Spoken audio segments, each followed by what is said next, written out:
బంగ్లాదేశ్లో పరిస్థితులు అదుపు తప్పాయి. బంగ్లాదేశ్ పార్లమెంట్లోకి ప్రధాని అధికారిక నివాసంలోకి ఆందోళనకారులు చొచ్చుకెళ్లారు. పార్లమెంట్లోకి వెళ్లి సెల్ఫీలు దిగారు. ప్రధాని అధికారిక నివాసంలోకి సైతం సెల్ఫీలు దిగారు. ఫర్నిచర్, విలువైన వస్తువులు ఎత్తుకెళ్లారు. పీఎం నివాసంలో వండించిన చికెన్ ఆందోళనకారులు ఎంతో ఇష్టంగా తిన్నారు.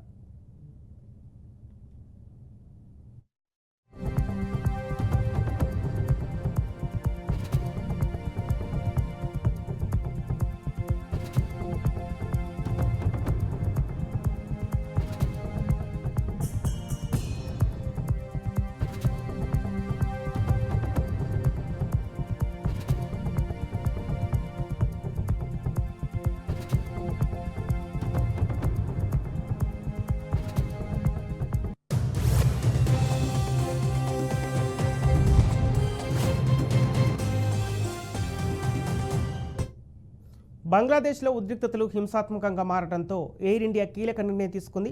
ఆ దేశానికి విమాన సర్వీసులను తాత్కాలికంగా రద్దు చేసింది.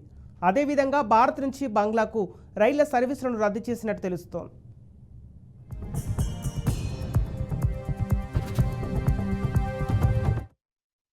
একটা ক্রান্তিকাল চলছে। আমি সমস্ত রাজনৈতিক দলের নেতৃবৃন্দকে এখানে আমন্ত্রণ করেছিলাম।